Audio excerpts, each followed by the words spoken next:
आज मैं cricket academy आया हूँ और यहाँ पे एक प्लेयर मिला जिसकी फिटनेस एकदम टॉप लेवल है, स्पीड एकदम मस्त है, लेकिन कोच ने बताया कि हर 3 हफ्ते में उसको कोई ना कोई इंजरी हो जाती है। मैंने उसको पूछा वार्म अप करते हो आप गेम से पहले? कहता हाँ करता हूँ। मैंने कहा क्या क्या करते हो वार्म अप में? वही जो सब कर रहे होते मैं भी कर लेता हूँ। तो फिर मैंने उसको बताया कि अगर तुम बॉलर हो, ये वजह बॉलर, नॉर्मल वार्म अप तो सबको करना ही होता है, लेकिन अपने स्पोर्ट्स स्पेसिफिक आपको मसल्स को अपने एक्टिवेट करना होता है कि अगर आप बॉलर हो तो आपका जो पार्ट इन्वॉल्व हो रहा है तो वो डेली वही कुछ भी वार्म अप कर लेता था बस। लेकिन यही गलती हो जाती है कि तुम क्या स्पोर्ट खेलते हो, तुम्हारी पोजीशन क्या है स्पोर्ट में, तो उस हिसाब से आपका वार्म अप थोड़ा सा कस्टमाइज होना चाहिए कि आपके मसल ग्रुप पे फोकस करके आपका मसल एक्टिवेशन आपके एज ए स्पोर्ट्स क्या पोजीशन है उसके हिसाब से होना चाहिए, तो ही आप सही टारगेट कर रहे हो अपने मसल्स को और आपको इंजरी से आप बच सकते हो। तो आज इस वीडियो में 4-5 मैं आपको वो कॉमन मिथ बताऊंगा। Stretching before nets, net practice start होने वाली है, गेम स्टार्ट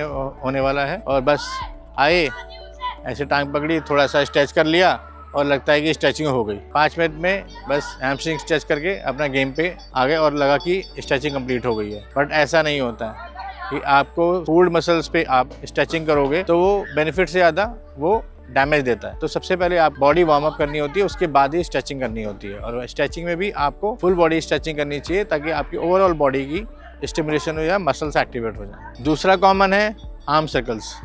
10 बार ये हाथ घुमा लिया, 10 बार ये हाथ घुमा लिया और हो गई शोल्डर की स्ट्रेचिंग पूरी, स्ट्रेंथनिंग सब कुछ हो गई, गए अपना बैटिंग करना स्टार्ट कर दिया। ऐसा नहीं है। जो भी बैट्समैन है, बॉलर है, शोल्डर स्ट्रेंथ बहुत यूज होती है, तो उसमें आपकी रोटेटर का मसल्स होती हैं, उसकी स्ट्रेंथनिंग वेरी इंपॉर्टेंट। एंड सबसे जो फॉरगेटन पार्ट होता है शोल्डर के पीछे का स्कैपुला, उसकी मसल्स की स्ट्रेंथनिंग और कंडीशनिंग इक्वली इंपॉर्टेंट है जितना रोटेटर कफ मसल्स की इंपॉर्टेंट है। तो अगर ये दोनों आपने स्ट्रॉन्ग कर ली तो ही आपका शोल्डर स्ट्रेंथ आएगी, अदरवाइज आप वही 2-3 हफ्ते में फिर इंजरी लेके, पेन लेके।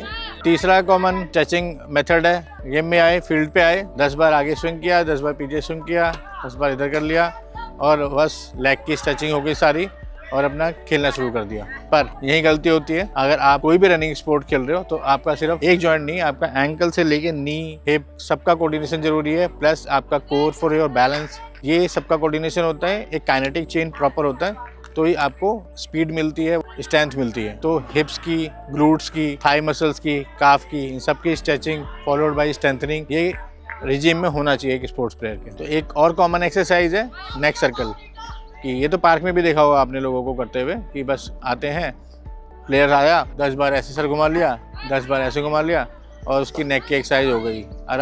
और वो बॉलर है, उसका इतना सारा नेक का मसल्स इन्वॉल्व होता है, शोल्डर का मसल इन्वॉल्व होता है उसके गेम में, तो उस हिसाब से उसको ट्रेनिंग तो हो ही नहीं रही है, तो इंजरी तो होनी है फिर। तो इसलिए सबसे पहले जैसे वार्म अप बताया मैंने, वार्म अप करना चाहिए। उसके बाद नेक की स्ट्रेचिंग एक्सरसाइज जो होती हैं, राइट लेफ्ट, जो स्ट्रेचिंग एक्सरसाइज करने के बाद स्ट्रेंथनिंग एक्सरसाइजेस, ये सब आप प्रोग्राम में इन्वॉल्व करोगे तो ही वो स्ट्रेंथ, वो स्टेबिलिटी आएगी और इंजरी प्रिवेंट होगी। तो ये जो मैंने आपको कॉमन चीज़ें बताई हैं, they are singly not enough for a particular body part. तो एक प्रॉपर स्ट्रेचिंग रेजिम होता है कि आपका नेक के लिए क्या क्या एक्सरसाइज करनी है, स्ट्रेचिंग के लिए क्या है, स्ट्रेंथनिंग के लिए क्या है, सिमिलरली आपके शोल्डर के लिए, कैपुला के लिए, आपके हिप और मसल्स के लिए एंड योर लेग्स के लिए। तो जब भी आप किसी भी स्पोर्ट में इन्वॉल्व हो रहे हैं, उस स्पोर्ट के अकॉर्डिंगली आपका मसल ग्रुप ज़्यादा इन्वॉल्व कौन सा है, आपको उसके ऊपर अलग से काम करना चाहिए, स्पेसिफिक मसल ग्रुप के हिसाब से, स्पेसिफिक बॉडी पार्ट के हिसाब से और स्पेसिफिक टू योर गेम। अगर आप इस तरह से अपने गेम की ट्रेनिंग करते हैं तो आप हमेशा अपने पीयर से अच्छा परफॉर्म करोगे क्योंकि आप टारगेट ट्रेनिंग कर रहे हो।